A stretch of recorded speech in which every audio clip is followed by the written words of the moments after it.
And welcome back to Namaste. It is a wonderful day, and God is so wonderful. I'm excited to be here with all of you. We're going to have, I think, an interesting joining today. Partly because, as you know, we've been sharing the daily word from Unity, and I have found that the daily word is always such a great jumping off point to get us into it, to give us a subject or direction, and we can just follow that direction, even though we often, if not usually, then take it and then dive deep. Because the daily word, the beauty of it is that anyone can access it. Someone who's just beginning their spiritual journey or someone who has been very deep into their spiritual journey can find sustenance from the daily word. But sometimes, every once in a while, there'll be a daily word that comes along, and I'm like, I don't think so. And today's is one of those examples. So let me show it to you, and we'll talk about it just for a moment, but then we're going to go, then we're going to go in a different direction. Let me share the screen. Okay. So, expectation. This is about expecting. You can probably see the issue I have right away.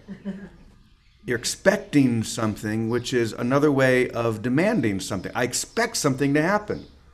I want something to happen, as opposed to allowing goodness to come, allowing something to happen. But let me just read this. Expectation keeps my mind positive and my heart full. Expectation keeps my mind positive and my heart full. Okay, that's good. To have my mind positive and my heart full. We want that. But to expect something that I don't already have, I think that's the issue that I have. Expecting something that is not already there, as opposed to welcoming something that is always true, that is always part of who I am. The I am presence within me, which is full and whole every moment. So I don't need to try and expect something I don't have, but to allow what is always true, what could never change. But let's read it anyway. You notice I didn't sing it this morning. I didn't feel like singing this one. Living in a state of expectancy kindles a quiet excitement in my heart, keeping me passionate about my life.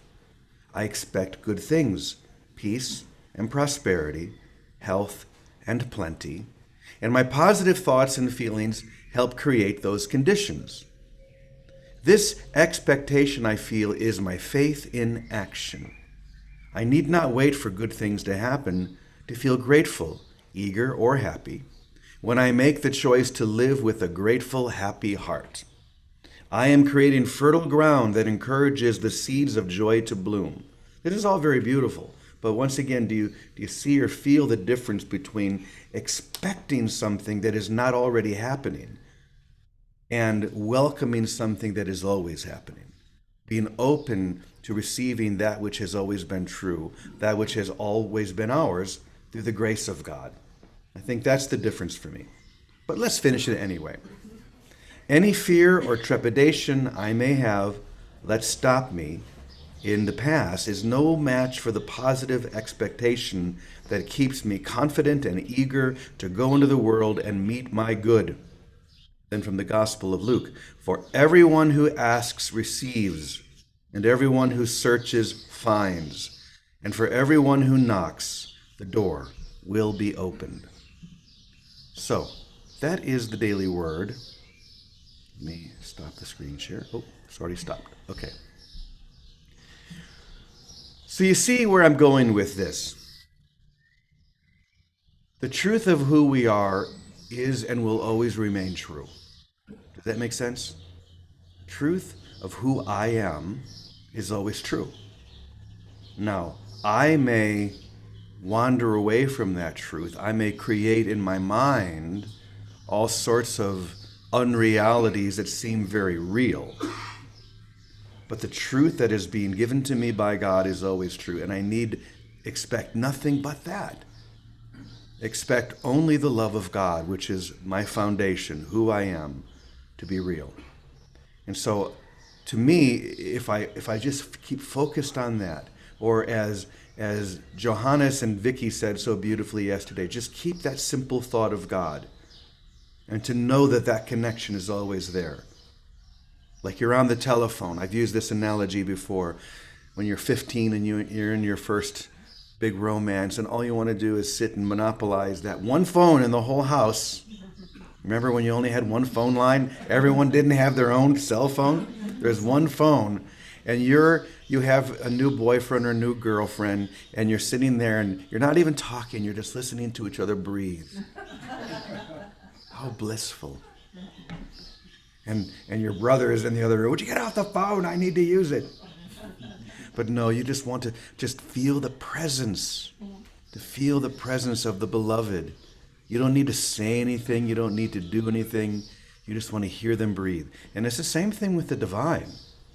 Just to keep that line open, to keep that connection, to feel that presence, and to know that everything that you could ever need or desire is being given to you easily and effortlessly. So that was what came to me when I read the Daily Word this morning. And then something else came that I wanted to talk about, which I think is even more fun.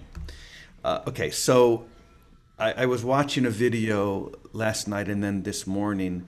There's a wonderful Franciscan that I've been listening to named William Short, and he's like a great historian, theologian, but really dynamic. And I was watching a lecture that he gave, and he recounted a story from the life of Francis that I've always loved, and it just stirred me this morning.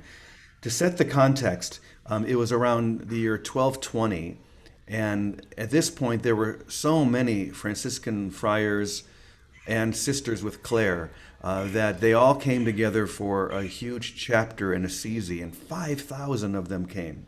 They were all camped out below Assisi on the plain where the Portiuncula is, and then there is a cardinal named Cardinal Ugliano, who was sort of the protector of the order. And now Francis is trying to get his official rule, which is the way of life, acknowledged and accepted.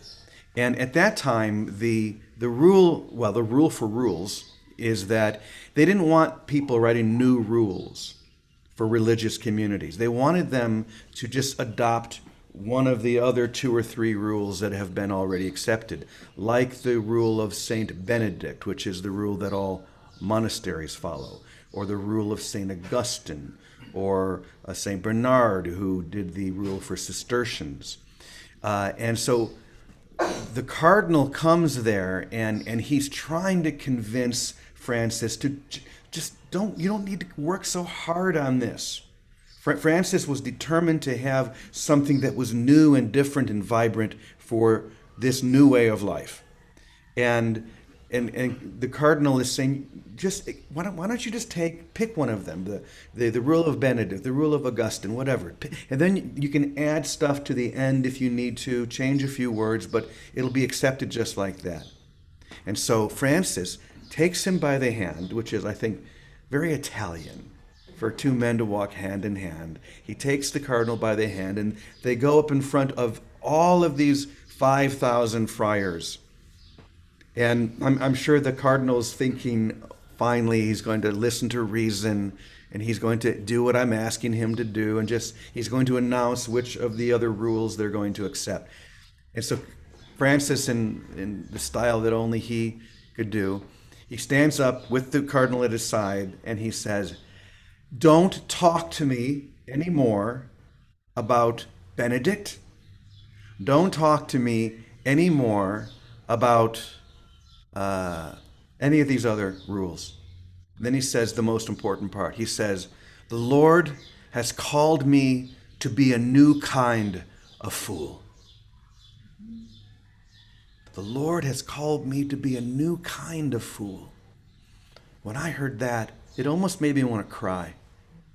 Yeah, I can feel that. To be a new kind of fool in the world. To be crazy.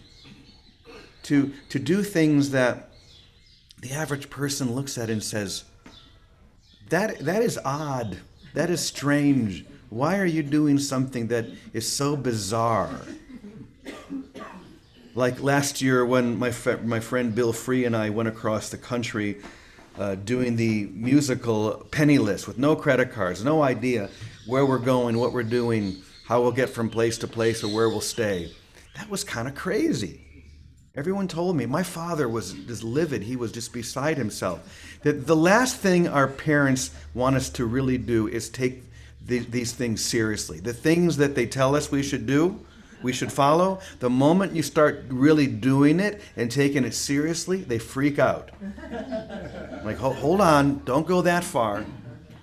They did the same thing to Francis, and they did the same thing to Jesus, and they do the same thing to every other great world changer.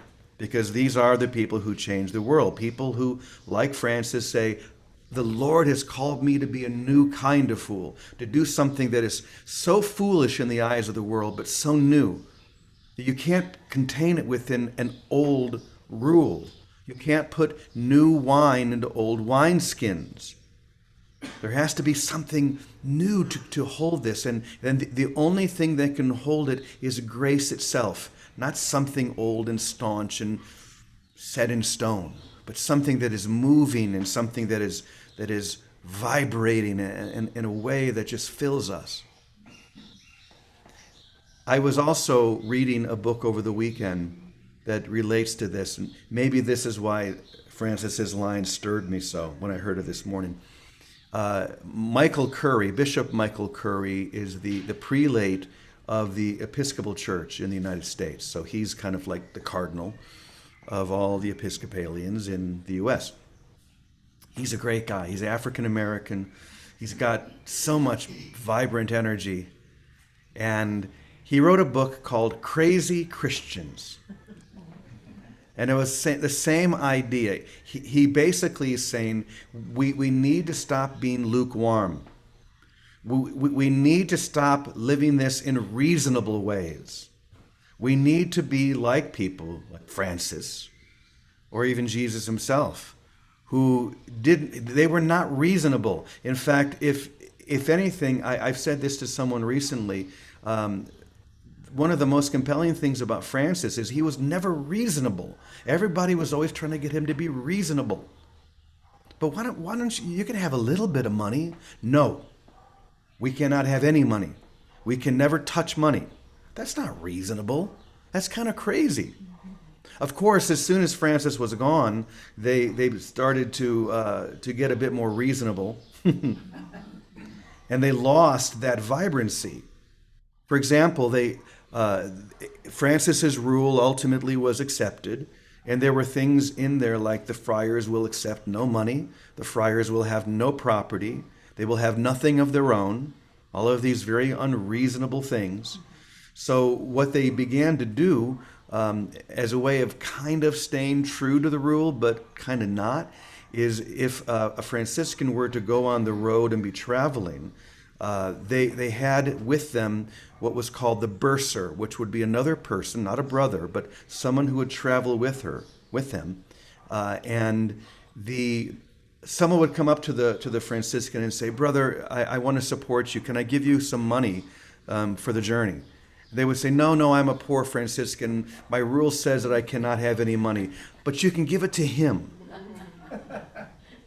You see how we try to wiggle around this crazy idea, all of these crazy things, and just do what is easy, rather than doing what is kind of scary, or doing what is risky. I think that's what Francis meant when he said, I want to be a new kind of fool. I want to take risks. I want to go in the opposite direction. Like that cartoon that I've mentioned before that was on the bathroom wall of my friend Roger's B&B outside Toronto, where you have hundreds and hundreds of white sheep all moving toward the edge of this cliff, and they're all going over the cliff, and you have one black sheep going the other direction, saying, excuse-moi, excuse-moi, excuse me. That's what we are. We're that black. How many of you were the black sheep of your family? Raise your hand on Zoom or here. If you consider yourself to be the black sheep of the family, I certainly am. But that just means that we're the ones who are called to be a new kind of fool. We're the ones who are called to be a little crazy in the eyes of the established system and to live in a way that is vibrant and energetic and but so loving and so open. So I was very stirred by that this morning, and so at first I was going to do the whole sharing on expectancy, and how maybe we could shift that into the acceptance of what is already true. But I think that both of these are good messages. Accept that you're not called to do this in ordinary ways. You're called to live this in extraordinary ways, because it's the extraordinary that shakes things up. It's the extraordinary that moves us in new directions.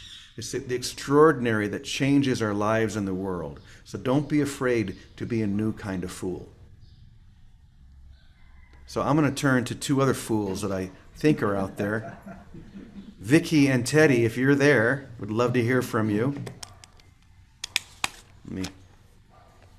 Okay, hold on one second. Something's still going on with our sound. Let me change it here. Microphone. Totally. Who's that? Good morning, Brother James. There's Rod. Wanted to say hi. Rod. Rod.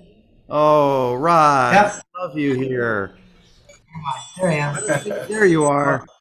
Hello. We're just visiting. Hello, everybody. So good to see you. Thank you. Now there's a new kind of fool, Dr. Rod. There's a new kind of fool, all right. Yep. But happy. So good to see you, brother. All right. Take care. Stay out of mischief. So, Brother James, you know what you made me think of?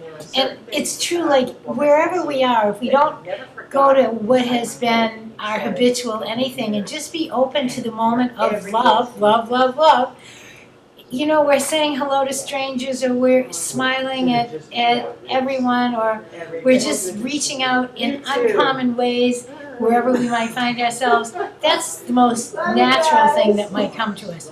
But a great example of a new way of fool, you reminded me of the Taizé brothers. Do you know them, Brother Yes, Ross? of course.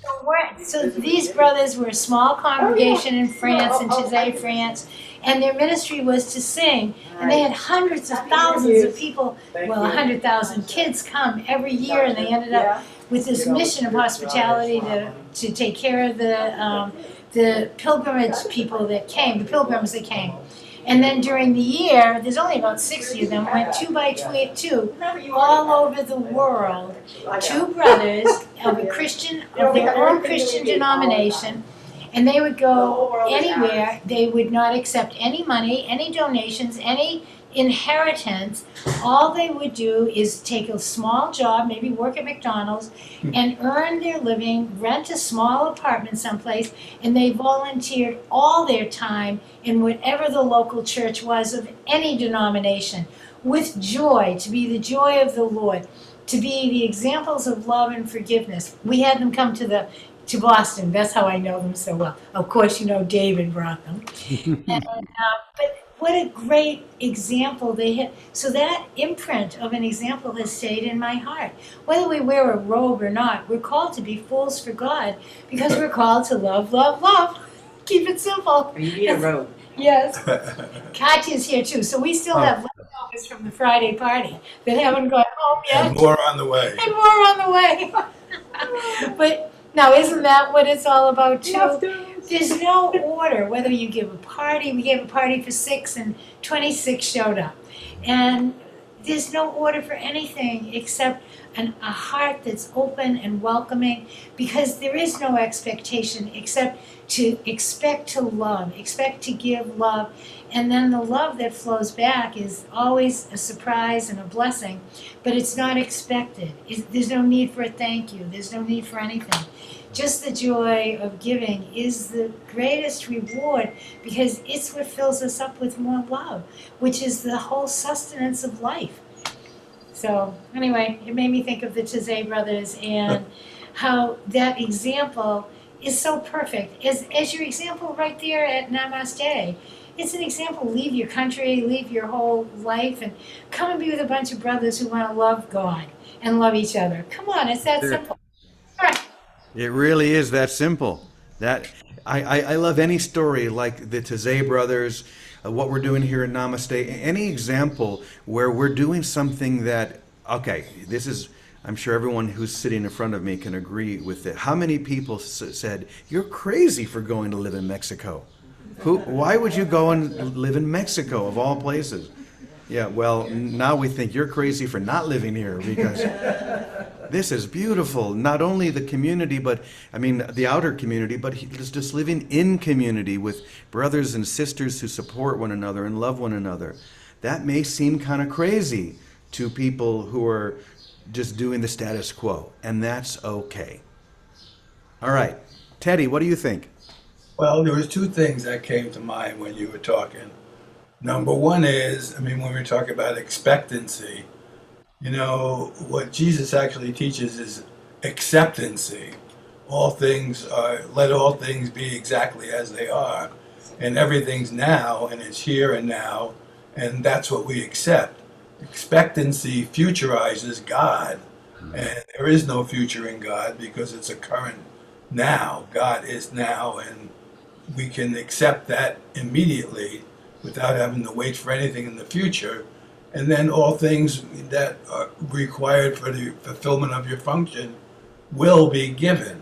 But that's what it's given for.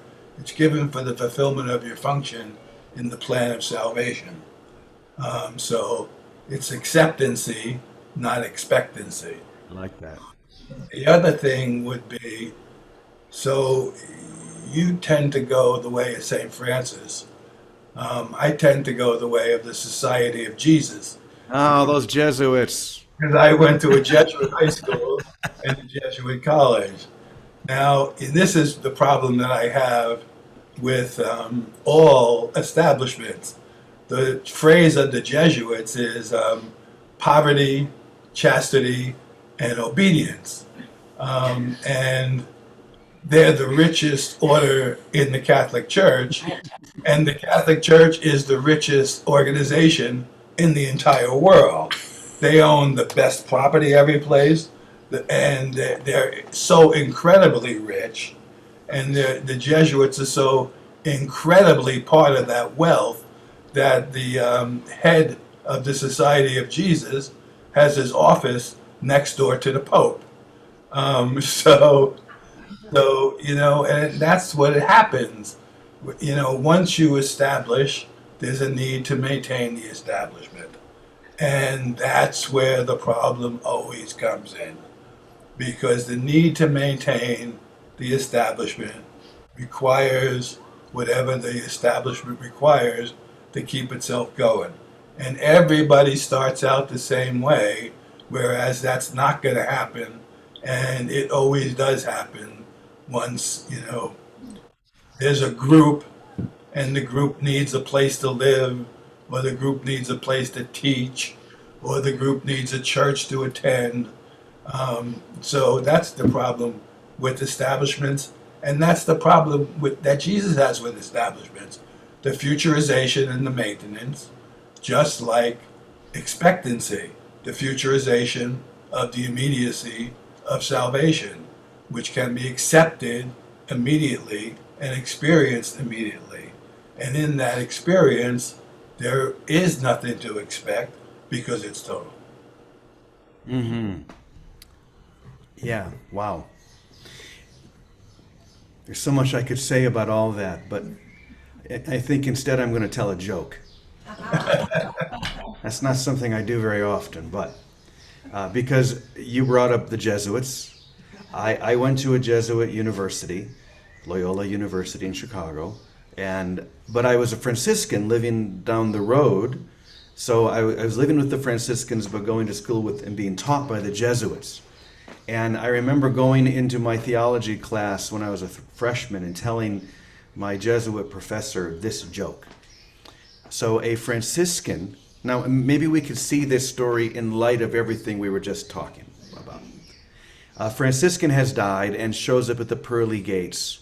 And he knocks on the pearly gates. St. Peter opens and says, "Oh, Brother Juniper, it's so good to see you, but you need to know, the Franciscans, there's a back door around the other side, and that's where Franciscans always enter." So very humbly, Juniper bows and he walks all the way around. And sure enough, he finds a little wooden door and he knocks. And there's Francis. He opens the door and says, "Brother Juniper, we're expecting you." And he wraps his arms around him and he brings him into heaven, which in this particular area was like a huge theater in the round. And the Franciscans all have a place way, way up in the top, kind of the bleacher seats. And so Francis takes him up and Juniper gets seated and Francis sits down next to him and he's introducing him to some of the others. And just as soon as he sits down, suddenly there's a big trumpet blast and the pearly gates swing open and there's this procession of angels as they are bringing in a Jesuit who has just died and is now coming into this procession straight up to the altar.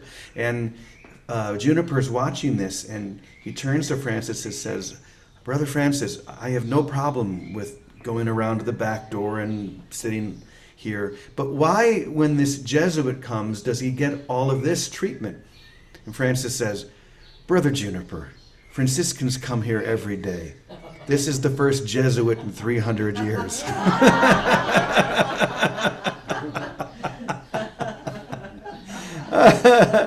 I'm sorry, if any of you are Jesuits out there, I apologize. And remember, I told this to my Jesuit professor, and he laughed.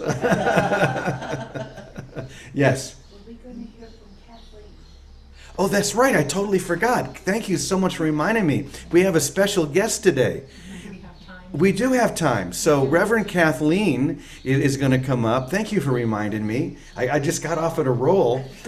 Why don't you come up and speak to us whatever direction you would like. So, Well, I'm not sure what that is until I get Reverend Kathleen is our newest resident here. She is a Unity minister, and I asked her to come up and to share this morning. So here, come on and have a seat. All right, thank you. Do you want to hold the mic or should I put it in the mic stand? I'll hold it. Good morning. Good morning. How lovely to see all your faces all at once. It's beautiful. And everyone that's on Zoom. You told a story yesterday that I just loved. It was the story about the fellow with the lawnmower. And he brought it in and it wasn't working and everybody was looking for all the fixes. And then there was a fellow who just opened the gas tank and looked inside and said, "It ain't got no gas." Oh, yeah, that was a great story and one to remember. And I want to bring that into the context of traveling our spiritual journeys.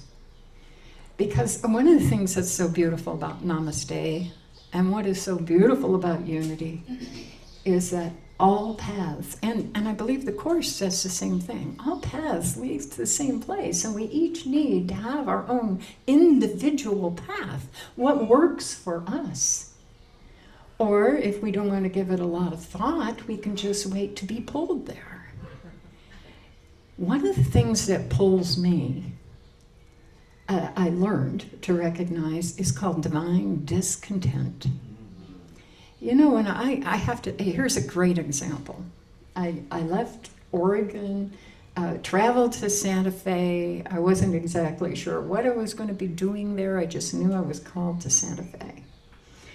And I'd made connection with one person, Reverend Brendelyn Batchelor, who's the retiring minister of Unity Santa Fe. A long story short, she had sent me a link before I left about working at the hospital. I'm qualified to be a clinical chaplain as well as a minister. And let me divert from that just to say, To me, ministers, chaplains, whatever the title, we are all ministers. We're ministers to each other. And being in community, oh, how awesome that is. So when I got to Santa Fe, as things turned out, I interviewed and I was hired. And I was delighted. I was so excited. I just couldn't wait. I actually, in the process from interview to offering of the job, they said, well, we have a volunteer program. Would you like to volunteer? And I said, yes, I would like to volunteer. And they said, well, how many hours a week do you think you could volunteer? And I said, 40.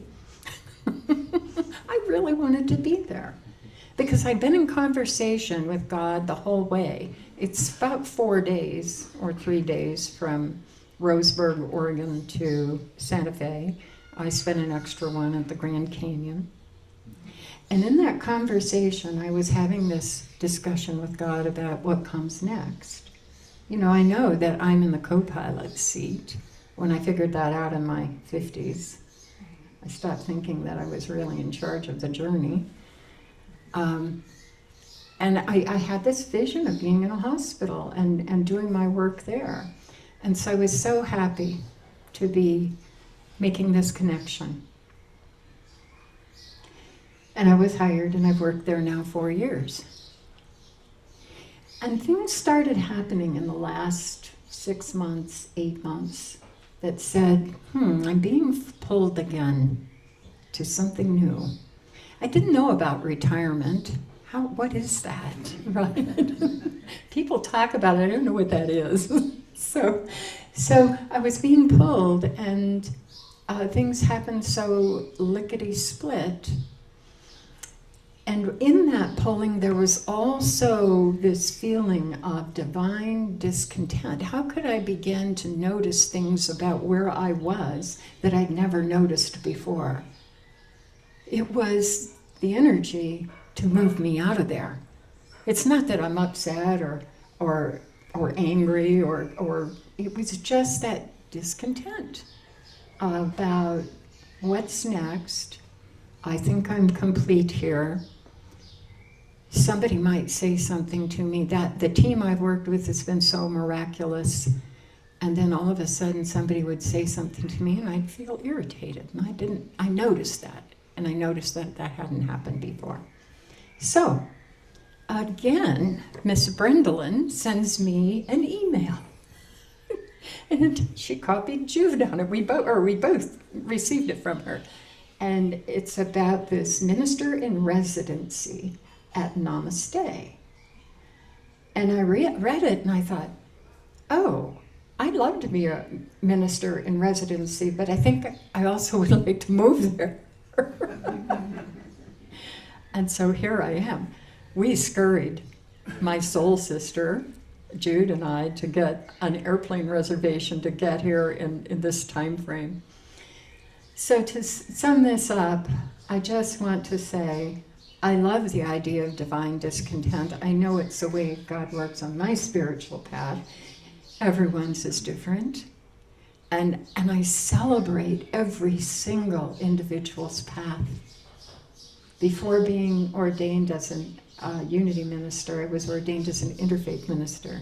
You know what that really means? It really means that I know a little bit about a lot of faiths.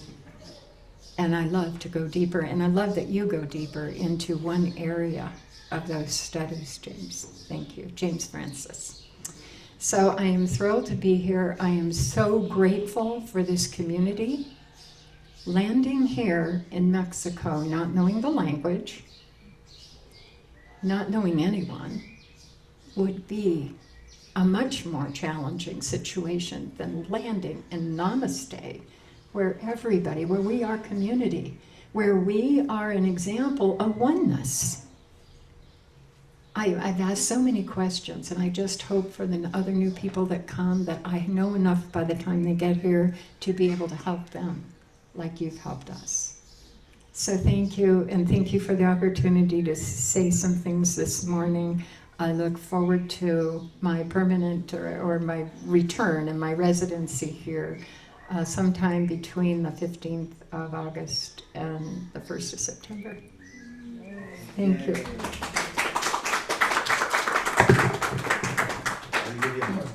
I'm so thrilled you're going to be here. Oh, thank you so much. Well, this is what happens at Namaste Village. This is how we roll.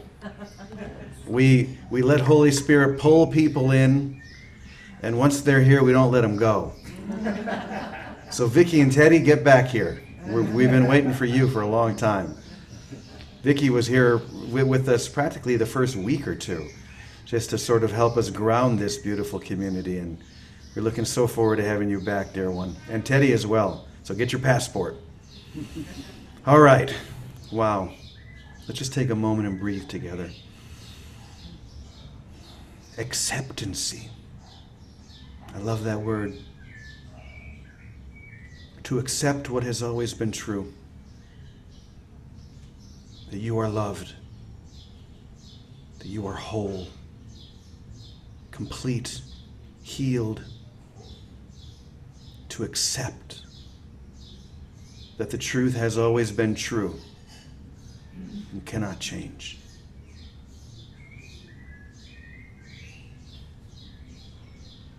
We accept this moment that we are called to be new kinds of fools in this world. Crazy in the eyes of some, but so ready and awake in the eyes of others. We accept the grace that has always been ours, and we activate that grace in the most interesting ways. And so it is. So we're running a little bit long, so we're not going to type our prayers in, but I'm going to do what we did yesterday, which is at the very end, we always love to just lay our prayers on the altar. And maybe what you could do, those of you in the Zoom room, I want you to type in one word, only one word, that describes the prayer that you have today. The prayer that you are laying upon the altar today. And as you are all doing that, I'm going to turn to Namaste.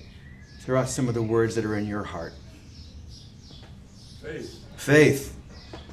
Trust. Trust. Susan. What is it? Susan. Susan. Susan. Truth. Truth. Gratitude. Gratitude. Peace. Peace. And it can be for a person as well, like Susan, if you whatever word you want. Anybody else? David. David. Kurt. Kurt. Love. Love. Hugs. What was that? Hugs. Hugs. Laughter. Laughter. Belief. Belief. Anyone else? Peace. Peace. All right, let's go to the Zoom room. I'll read these off. Gratitude, grace, Lawrence, guidance, oneness, acceptance, certainty, growth, health, joy, faith, fearlessness, cherished. Thank you.